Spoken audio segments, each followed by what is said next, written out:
So here we have some tools. That's another important thing to know in the garden is which tools are going to be helpful and which ones you're going to use a lot. So probably the most helpful tool for both you and the kids is the gardening trowel. So just a simple, tiny trowel. You've probably seen it before. They do have kid-sized versions, which can be fun for the kids to play with. They might have one in your little back dirt bed for the kids. And the trowel is helpful for digging out plants, making holes for plants to go in, and for loosening the soil in general. And this is probably your most used and valuable tool in this kind of garden. Another tool we have here is a pair of clippers. These are helpful for adults, but probably not for the kids. And the clippers are mostly used to prune back things that have grown, like these bushes over here, or sometimes see there's like some mint in the bed or some dead plants from the year before, and you can use the clippers to kind of clip back plant material that you don't need. Or I know that these grow tall, so if you don't want them growing into the pathways and having the kids get tangled in them, you can always prune back what you don't need with the clippers. You can also use them for cutting leaves. So say there are some plants with diseased leaves, like your tomato plant.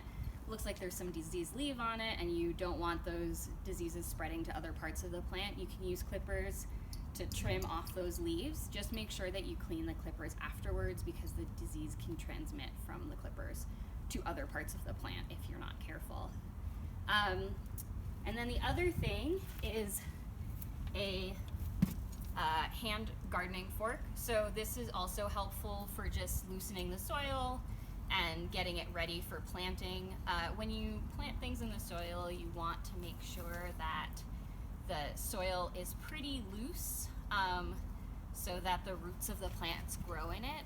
And so using this can be a good way to kind of loosen the top of the soil if you're going to plant seeds or transplants.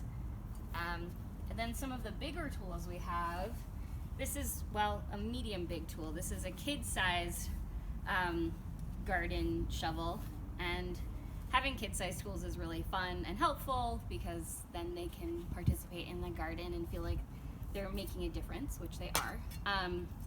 So for this size garden, you might not have that much use for a shovel except for at the beginning of the season, or say you're taking compost, like we put some compost down on these beds, and a shovel can be a good way to spread the compost evenly over all of the beds.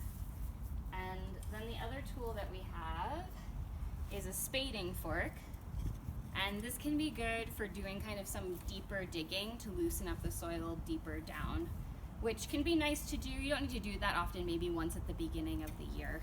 And you don't need to flip the soil over because it has a pretty good soil structure that you want to keep.